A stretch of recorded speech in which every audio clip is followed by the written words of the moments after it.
Good morning everyone. Welcome to the video tutorial of class 6 science. So students, today we will do the revision of chapter number 7, that is getting to know plants. Basically the plants are classified on the basis of their characters. So characters of plants are classified as herbs, shrubs and trees.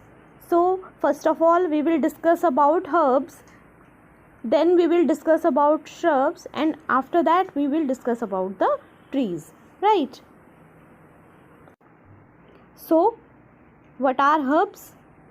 Herbs are plants with green and tender stems. Plants with green and soft stems, basically the non-woody stems, they are known as herbs, and we can easily bend its stems. Usually they are short in height and they have few branches. Okay, so you can see in this diagram also, this is the tulsi plant and it is the herb, and this plant have green and soft stem, basically the non-woody stem, and we can easily bend its stem. If we try to bend it, so we can easily do it. So if you try to bend the stem of these plants, so you can easily do that. Okay, and they are short in height also, they have few branches. So this is an example of a herb. Let's look at some more examples also. So there are so many examples of herbs.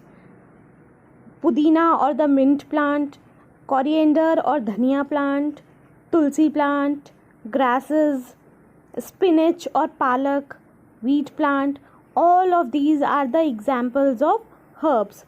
They are soft, they have the soft stem, they are green in color, they are short in height, they have few branches also. So all these are the examples of herbs.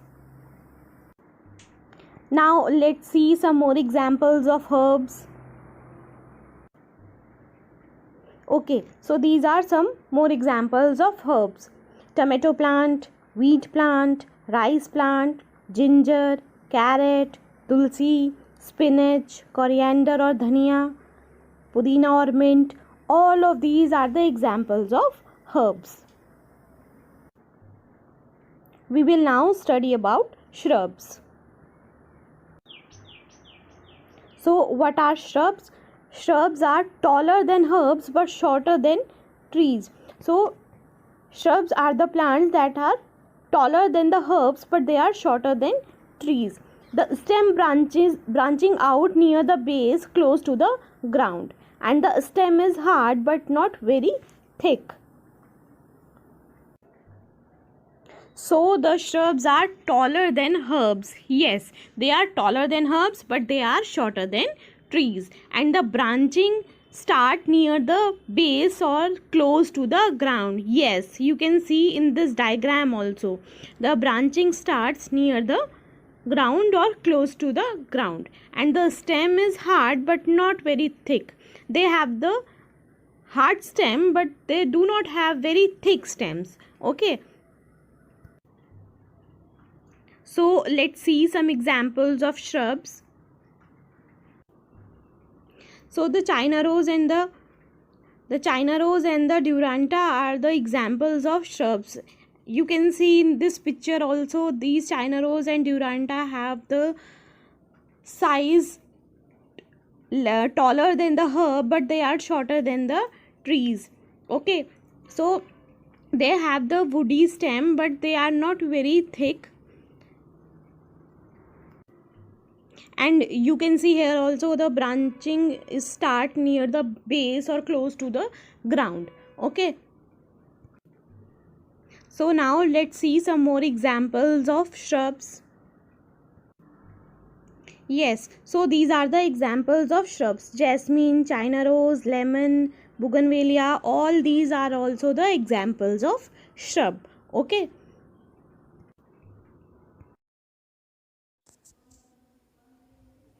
alright, so now here in this diagram we can easily differentiate between the herbs, shrubs and trees.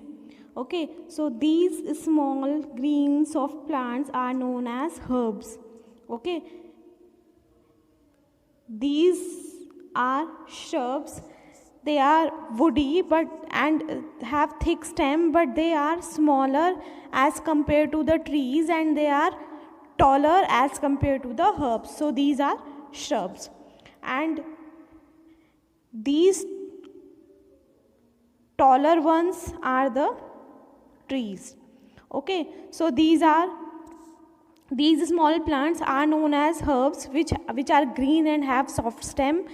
These woody plants are known as shrubs. They are taller than the herbs, but they are smaller than the trees. And these the tallest one are the trees. Okay, so this is the difference between the herbs, shrubs and trees. Okay, now we will study about trees. So, what are trees? Trees are very tall. They have hard and thick brown stem, which is also known as trunk. So, this brown stem is also known as trunk. This is the trunk. You can see in this picture also. This is the trunk. The stems have branches in the upper part much above the ground. So, in trees, the stems have branches in the upper part, which is much above the ground. You can see here also, this is much above the ground. Okay, whereas in shrubs, they are near the ground. Okay, or they are near the base, right? So in trees, the stems have the branches much above the ground. Okay, so these are the trees. Now these are the examples of trees, right?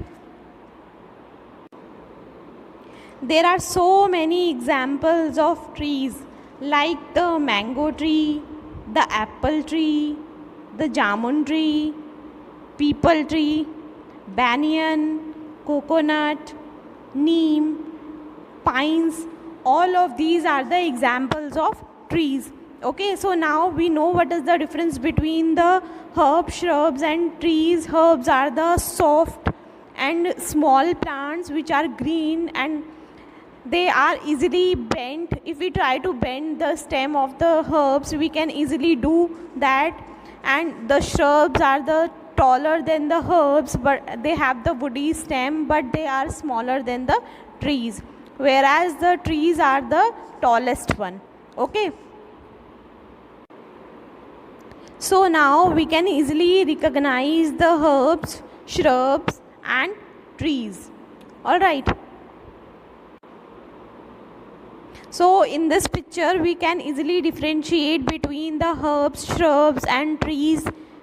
These smaller ones which are green and they have the soft stem are known as herbs. Okay, these are also herbs, right? And these are the shrubs. They are woody, they are taller than the herbs, but they are shorter than the trees. Okay, and these the tallest one are the trees. These are the trees, right? This is also the shrub. So now we can easily differentiate what are trees, what are herbs and what are shrubs. Okay, so now here we have differentiate between the herbs, shrubs and trees on the basis of some characters. Okay, so the first character is height, and on the basis of height, the herbs are the smallest one. Okay, and the shrubs are taller than herbs, but they are smaller than the trees. They are taller than the herbs, but they are smaller than the trees, and the trees are the tallest one. So according to the height, the herbs are the smallest, the shrubs are taller than herbs and they are smaller than trees, and the trees are the tallest one. Okay, now the second character is a stem. The stem of the herbs are soft and green. The stem of the shrubs are hard but not very thick. The herbs have the thin stem and the shrubs have the not have the stem which are not very thick and not very thin, and the trees have the hard and the thick stem, which is also known as the trunk. Okay, and where do branches appear? So in herbs, the branches, very few branches appear, or in some herbs no branches appear. Okay, and in shrubs the branches appear near the base, whereas in trees the branches appear high, much above the ground. Okay, so based on the characters, the herbs, shrubs and trees are differentiated, right? Now some plants have weak stem and they cannot stand upright, okay, which are known as the creepers. So the plants which have the weak stem and they cannot stand upright are known as the creepers, right? So what are creepers? Creepers are the plants that spreads or creeps on the ground. Okay, so there are some examples of creepers like watermelon, muskmelon, pumpkin, sweet potato, etc. All are the examples of creepers. Creepers are the plants that spread and that creeps on the ground, right? So let's see some examples of creepers. So this is a watermelon plant. This is a example of a creeper. This plant spread on the ground. They cannot stand upright. They creep or the spread on the ground.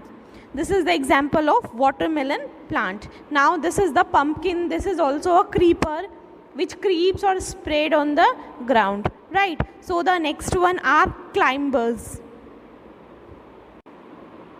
So what are climbers? Climbers are the plant that take support of the neighboring structures with the help of wall, fence, trees and climbs up. So climbers are the plant that take the support of the wall, fence or trees and they climb up. And the examples of climbers are money plant, pea plant, bitter gourd, bottle gourd. All are the examples of the climbers. So these are the examples of the climbers. You can see in this picture also that this money plant takes the support of this tree and climbs up. So the climbers need support to climb up. So this is a money plant. This is an example of a climber. This is the Karela plant or the bitter gourd which takes the support of this fence and climb up. This is also the example of a climber. Okay, so these bitter gourd and money plant both are the examples of the climbers, right?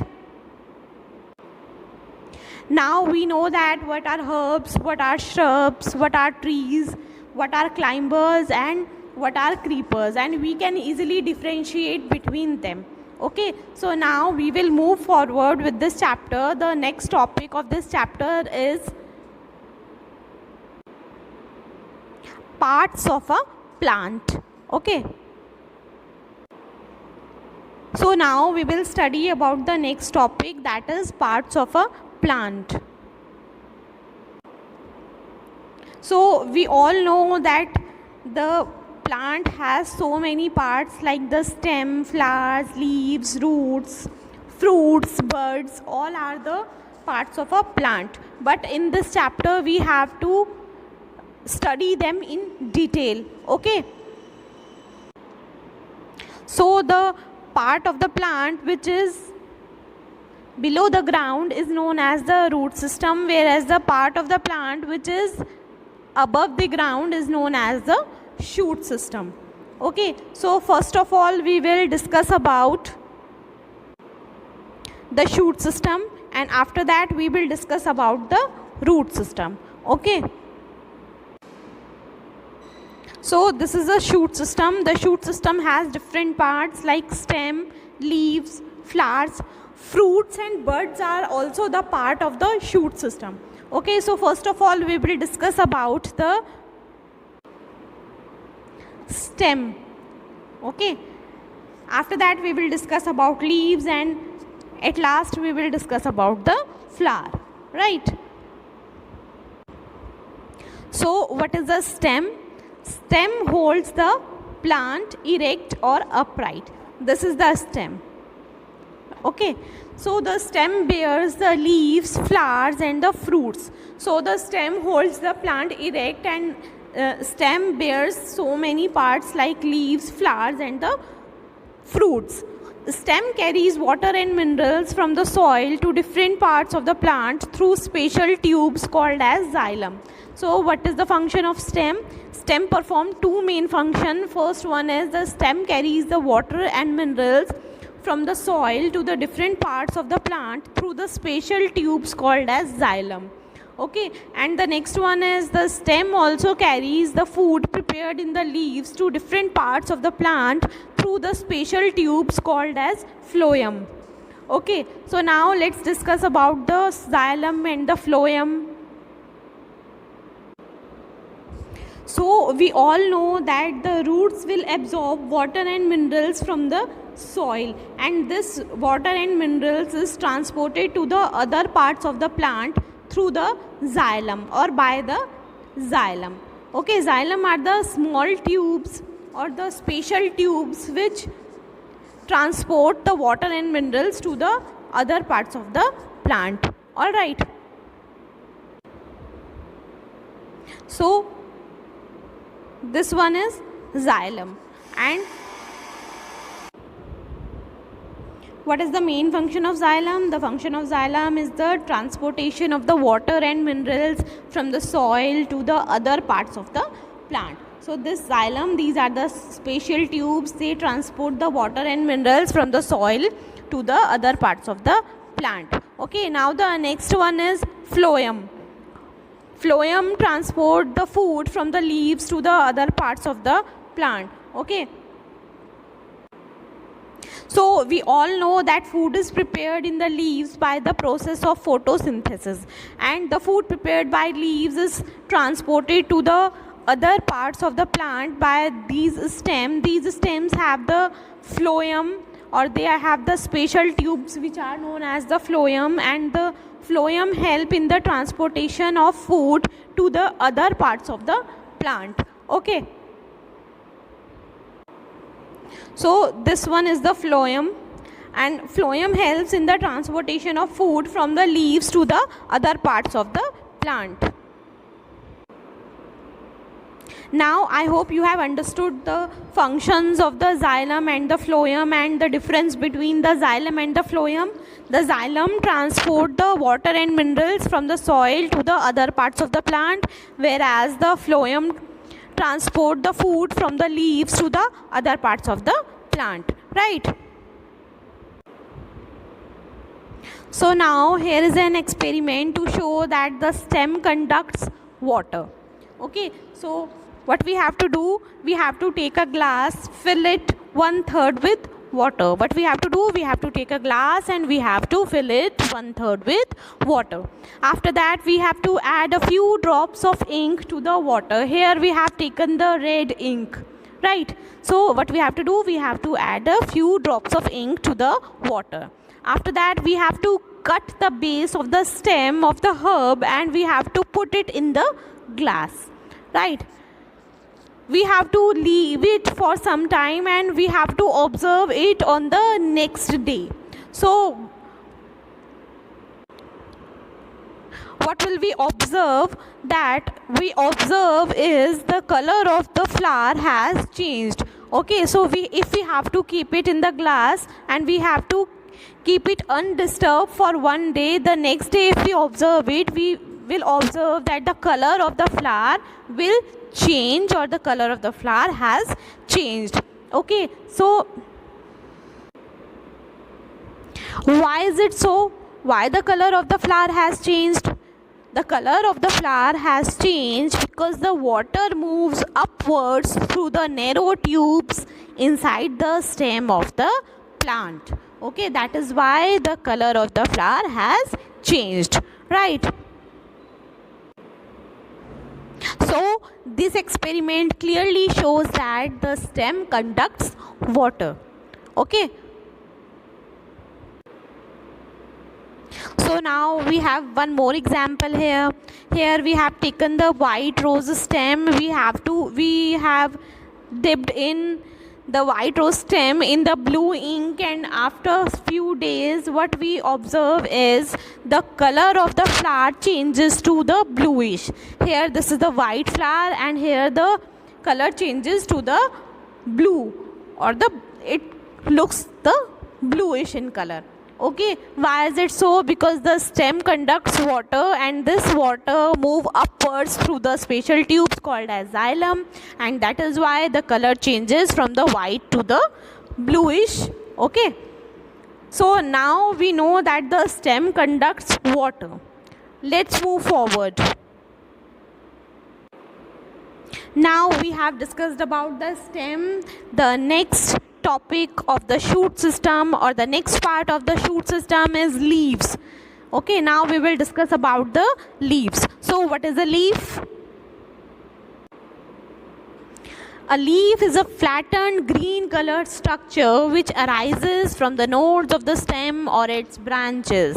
Okay, so it is a flattened green color structure which arises from the branches or from the nodes of the stem. And the green color of the leaves is due to the presence of the green pigment. Okay, so this green pigment is the main cause of the green color of the leaves. So the green color is due to the presence of the green pigment, which is known as chlorophyll.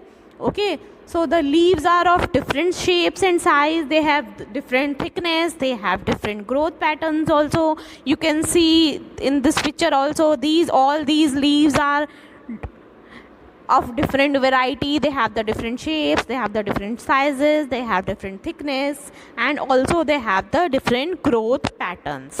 Okay, so what is a leaf? Leaf is a flattened green color structure which arises from the nodes of the stem or its branches. And the leaves have the different parts. Okay, so this broad green part of the leaf, this entire part is known as the lamina or the leaf lamina. Okay, so the broad green part of the leaf is known as the leaf lamina, and the part of the leaf by which it is attached to the stem, this is known as the stem, and the part of the leaf by which it is attached to the stem is known as the petiole. So this part is known as the petiole, which attach the leaf to the stem. This is known as the petiole. Okay, so this is lamina, this is petiole, and this is the stem. All right. And in leaves, so many small lines are present which are known as its veins. So these are the small lines present on the leaf. These small lines are known as the veins of the leaves. Okay, and a thick vein in the middle of the leaf, this thick vein which is present in the middle of the leaf is known as the midrib. So this one is known as the midrib.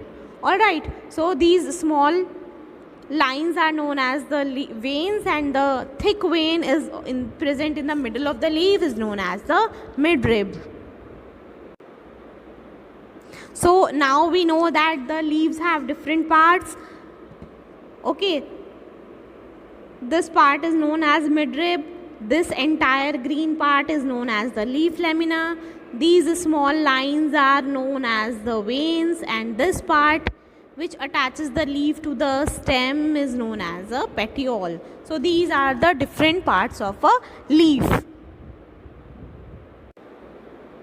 Now the leaves have different types of venations. They have mostly the two types of venation. So what is venation? Let's discuss that. So what is a venation, or what is a leaf venation? The pattern of veins on the leaf is known as venation. So the pattern which is present on the leaf, the pattern of veins, is known as the venation. And the venation is basically of two types. First one is reticulate venation, and the next one is parallel venation. Okay, so there are two types of venation, reticulate and parallel venation. So first of all, we will discuss about the reticulate venation. So if the design is net-like on the both sides of the midrib, the venation is reticulate. We all know that this midline is known as the midrib, and the net-like structure or the net-like design which is present on the both sides of the midrib is known as the reticulate venation. This is a net-like design, okay, which is present on the both sides of the midrib. You can see this design is look like this.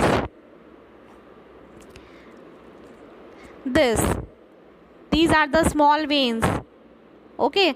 So the design is net like, and the examples of the reticulate venation are the rose plant, the peepal plant, the mango tree. All are the examples of the reticulate venation. Now the next type of venation is parallel venation.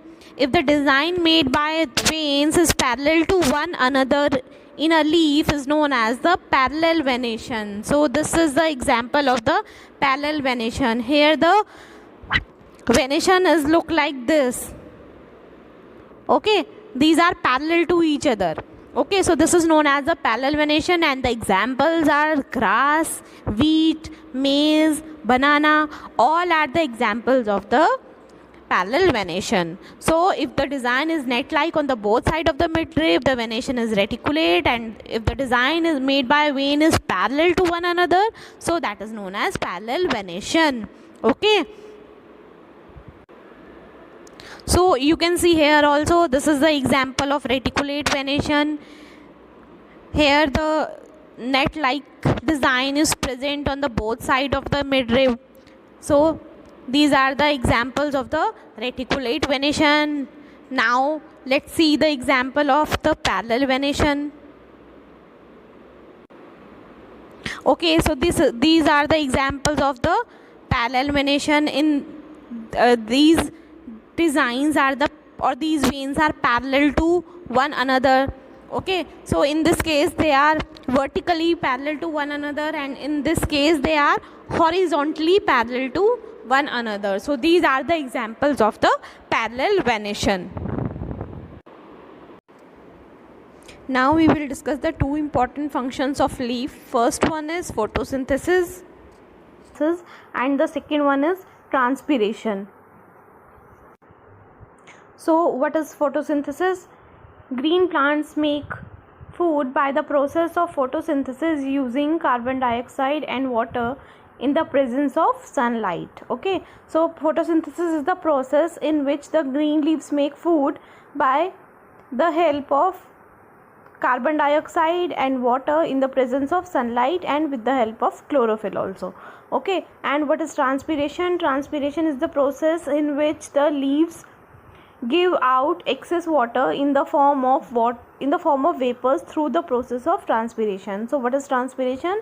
It is the process in which the leaves give out excess water in the form of vapors, okay. So now we will discuss the photosynthesis and transpiration in detail. Alright, so plant prepare food by the process of photosynthesis, and photosynthesis occur in the leaves of the plant, okay. So how leaves prepare food? Leaves absorb carbon dioxide from the air, water and minerals from the soil,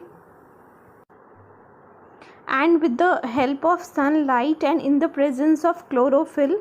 Chlorophyll is present in the leaves of the plant. With the help of chlorophyll, the leaves produces carbon dioxide and releases oxygen, okay. So in this way the process of photosynthesis takes place. First of all, the leaves absorb carbon dioxide from the air and absorb water and minerals from the soil, and with the help of sunlight and in the presence of sunlight and with the help of chlorophyll, these leaves produces carbohydrates and releases oxygen. This process is known as photosynthesis. So in the leaves of the plant, small pores are present which are known as stomata, okay, and these stomata help in the gaseous exchange. So these stomata help in gaseous exchange, which means that they help in absorbing the carbon dioxide from air and also help in releasing the oxygen. Okay, so basically the stomata help in gaseous exchange. Okay, so now with the help of some experiment we will try to prove that leaves prepare carbohydrates and also carry out photosynthesis. Okay, we have studied in chapter 2 that to test the presence of carbohydrates or starch we need to perform a iodine test. So we will perform this iodine test on our leaf. Okay, but before performing this test, we know that leaves are green in color. Okay, and if we perform iodine test on these green leaves, we cannot observe the color change clearly. Okay, so first of all we need to turn this leaf colorless. Okay, because if we put some iodine solution over this leaf, so we cannot observe the color change clearly. Okay, so first of all we need to make it colorless. So first of all we need to take this leaf and we have to put spirit over it. Okay, we have to keep it in a test tube and we have to put spirit over it to make it colorless. So first of all we have to take the leaf, we have to keep it in a test tube and we have to put spirit over it. Okay, and then we have to put this test tube in a beaker which is half filled with water. Okay, and after that we have to heat this beaker till all the green color of the leaf comes out in the spirit in the test tube. Okay, so now your leaf is colorless. Now we can clearly observe the color change. Then take out this leaf and wash it in the water. After that put it on a plate and put some iodine solution over it. And observe that the color of the leaf changed to blue black or the purplish color. Okay, which indicate that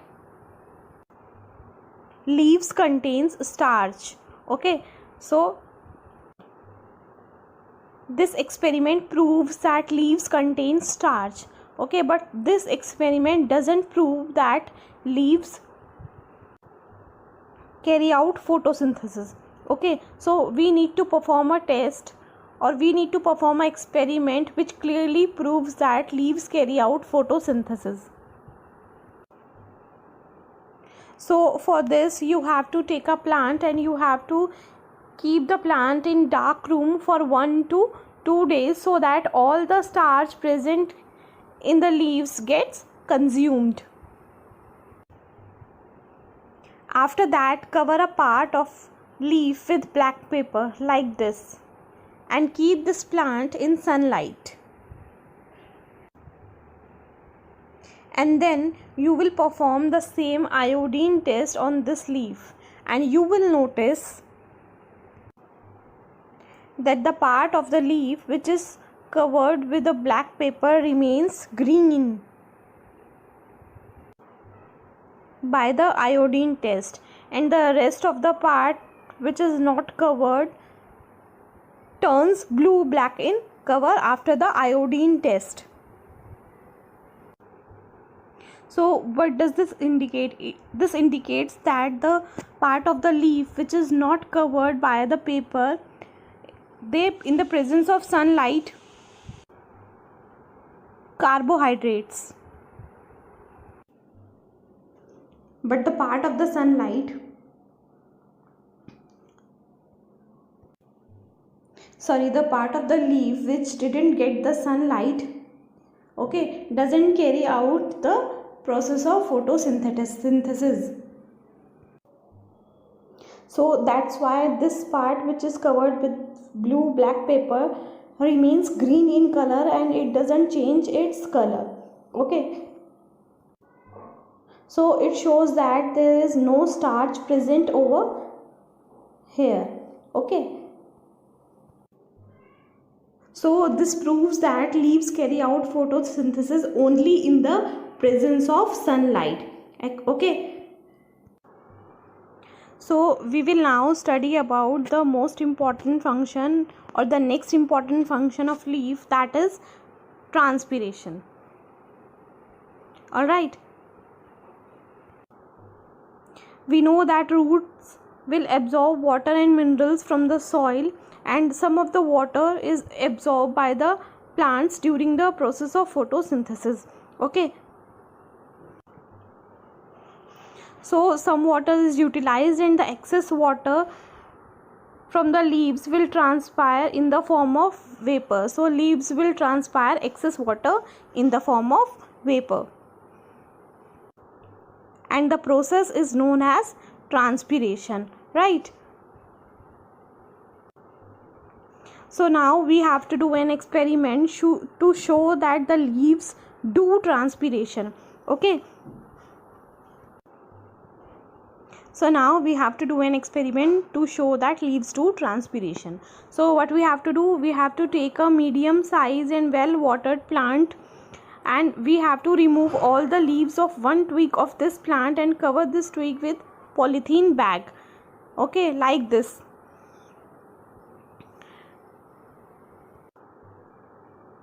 So here you have removed all the leaves of this twig and you have covered the twig with the polythene bag.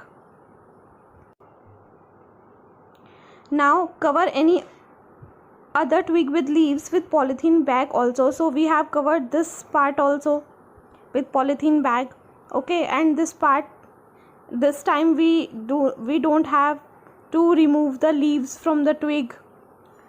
This part is without leaves and this part is with leaves. Now leave the plant in sunlight for an hour or two. So after 1 hour or 2 hours, we will notice that the drops of water will appear on the inner side of the bag that covered the leafy twig. So can you see the droplets of water over here with the twig with leaves? Yes. Okay, so can you see this part also, the twigs without leaves? There is no droplets of water are present, right? So this clearly indicates that leaves do transpiration, and leaves release excess water in the form of vapor to air. So this experiment clearly shows that leaves do transpiration. Here we remove the leaves of the twig, so there is no water over here, so we didn't notice any transpiration, and in this part we didn't remove the leaves, so we have seen the droplets of water. This means that the leaves carry out the process of transpiration. So this proves that leaves do transpiration, right? So after study about leaves and stem, now we will study about flowers. So what is the flower? Flower is mainly the reproductive part of the plant, and the different parts of the flower are petals, sepals, pistil and stamen. So pistil is the female reproductive part of the flower, and the stamen is the male reproductive part of the flower. Okay, so we will now discuss all these parts in detail. So the colored part of the flower, this colored part, can you see this red part, this pink part, this yellowish orangish part, this magenta part? All these colored part, this colored part of the flower are known as petals. So the colored part of the flower are known as petals. And now what are sepals? So the small leaf-like structures, the uttermost green color part that encloses the bud is known as sepal. So this green part, this is known as a sepal. This green part, this leaf like structure is known as sepals. This one is sepal, this one is sepal. So these green parts, the outermost green color part that encloses the bud is known as sepals. So now you have understood the difference between the sepals and petals. Okay, now let's move forward. So we will now study about pistil and stamen. I told you that pistil is the female reproductive part of flower and stamen is the male reproductive part of flower, right? So this part of the flower is known as pistil and these are stamens. This one is a stamen, these are stamens, right? So now we will study about pistil and stamen. So let's discuss about stamen first. So stamen is the male part of a flower. This is a pollen producing part of a flower. So what is a stamen? Stamen is the male reproductive part of flower. So this is a stamen and it has two parts. Okay, this one is a stamen and it has two parts. This one is known as anther and this one is known as filament. Anther produces pollen grains, right? So now we will discuss about pistil. So what is a pistil? Pistil is the female part of flower and it consists of stigma, style and ovary. Okay, so pistil is the female reproductive part of flower and it consists of stigma, style and ovary.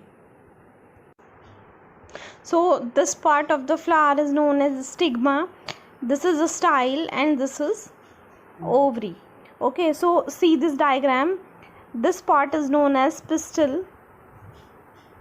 Okay, these are anthers and this part is known as stamen. Okay, so this is the structure of a flower. So now you have understood that pistil is the female reproductive part of flower and stamen is the male reproductive part of flower. Okay, so now let's move forward. So now let's discuss about the internal structure of ovary.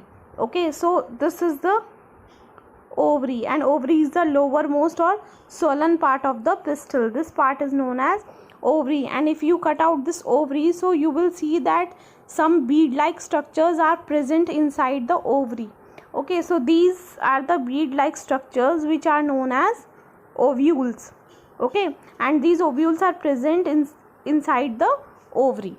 So what is the ovary? Ovary is the lowermost swollen part of pistil and what are ovules? Ovules are the small bead like structures inside the ovary. Okay, so now we know what is the difference between the female reproductive organ and what is male reproductive organ. So this is the female reproductive organ of a flower and this is known as pistil and it consists of stigma, style and ovary. Okay, and this is the male reproductive organ. This is known as stamen and it consists of anther and filament. All right. So now we have understood the different parts of a flower. These parts are known as petals. This one is a petal. These colored parts are known as petals. These are sepals. Okay, and this part is a stigma, this is a style and this is ovary and all these parts together are known as pistil. Okay, and this part is known as anther, this is filament and both these parts together are known as stamen. Okay, this part is the ovule, this is known as stalk and this part is known as receptacle. So this is the structure of a flower or the parts of a flower. Okay, so this is all about the parts of a flower. Now let's move forward. Okay, so now we will try to understand that how fertilization happens in flower. So I told you that anthers are the pollen producing parts and pollen grains are produced in this anther. And these pollen grains are transferred from the anthers to the stigma of the flower. How? Through honeybees, by air, by wind. So after transferring of pollen grains from anther to stigma, these pollen grains travel through this stigma and reach to this part, ovary. Okay, so this part is known as ovary. These pollen grains are present here and these pollen grains travel through stigma to the ovary. And in ovary the eggs are present and these pollen grains fertilize this egg, and that's how the ovules present in the seeds turns into the ovules present in the ovary turns into seeds and the ovary itself turns into fruits. Okay, the ovules present in the ovary turns into seeds and the ovary turns into fruits. So after fertilization, this ovary swells and it becomes bigger and bigger in size, and after few days these ovary turns into fruit and the ovules turns into seeds. All right, let's see this example. This is a mango flower. Okay, so first of all the pollens from the anther will be transferred to stigma of the flower, then fertilization will happen in the ovary where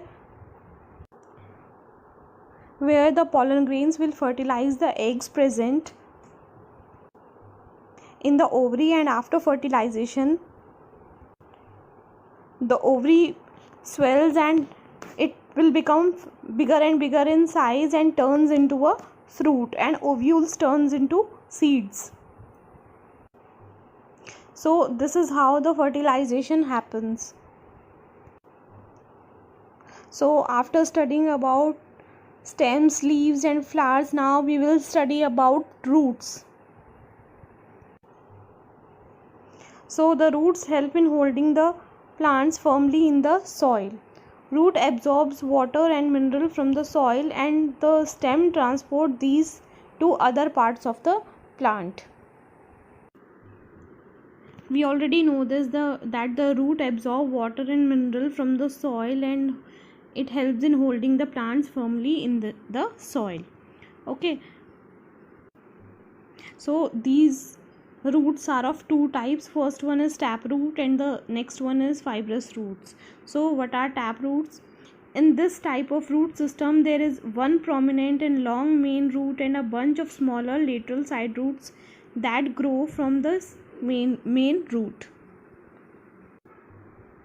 So this is tap root. Can you see the long main prominent root and the side roots and the lateral roots are coming out of this? So these types of roots are known as tap roots. This is also tap root. Here this you can see this prominent or the main prominent part of the root, and these are the lateral roots or the side roots. So now we will study about fibrous root. In this type of root system, all the roots emerge directly from the base of the plant. They do not have a main root. Okay. So can you see this? There is no main root is present and all the roots are emerging from the base of the stem. So this type of root system is known as fibrous root system. These are also the fibrous roots. Now Just by looking at the leaves of the plant, you can tell about the kind of the roots it has. Yes, if the roots will have reticulate venation, this type of venation, it means the root will have the taproot system, this system. And if the roots will have the parallel venation, it means the roots have the fibrous root system. This is the reticulate parallel venation, and the leaves have the fibrous root system. Okay. So if the root will show reticulate venation, it means they have the taproot system. And if the leaves will show the parallel venation, so it means they have the fibrous root system. So just by looking at the leaves of the plant, you can tell about the kinds of root it has. Okay. You don't have to dig the soil, and remove the plant, and then look at the root, that what kind of root system it has. Okay, so to understand the function of roots, you will perform a simple activity. What you have to do is, you have to potted 2 plants and you have to remove the roots of 1 plant. Okay, and after that you have to water the plant regularly, and after 7 days you observe the plant, and you will find that the plant in pot A, this one, will stand erect, and it is difficult to pull it out as roots provide it support, and they are normal in growth and development, as roots help in the absorption of water and mineral from the soil. So in pot A, it will be difficult to pull it out as the roots provide them support, and they show normal growth as the root help in the absorption of water and minerals from the soil. But the plant in the pot B will not stand erect, will fall easier to pull it out, and the plant will die as there are no roots. So this plant will not stand erect, will fall, and eventually the plant will die as there are no roots. So now you have understood the functions of roots also. So now there are some plants also found which have the aerial roots, like the banyan tree. This one is the banyan tree. They have the aerial roots. Have you seen these types of roots anywhere? So in some plants, aerial roots are also present. Okay, so now you have understood about the functions of leaves, about the structure of flower, functions of flowers, and about the functions of roots also. Okay, and you have also understood about the types of roots. So with this we have reached to the end of this chapter, and I think you all have understood the part 1 and the part 2 of this chapter very well. Okay, so thank you and see you in the next video.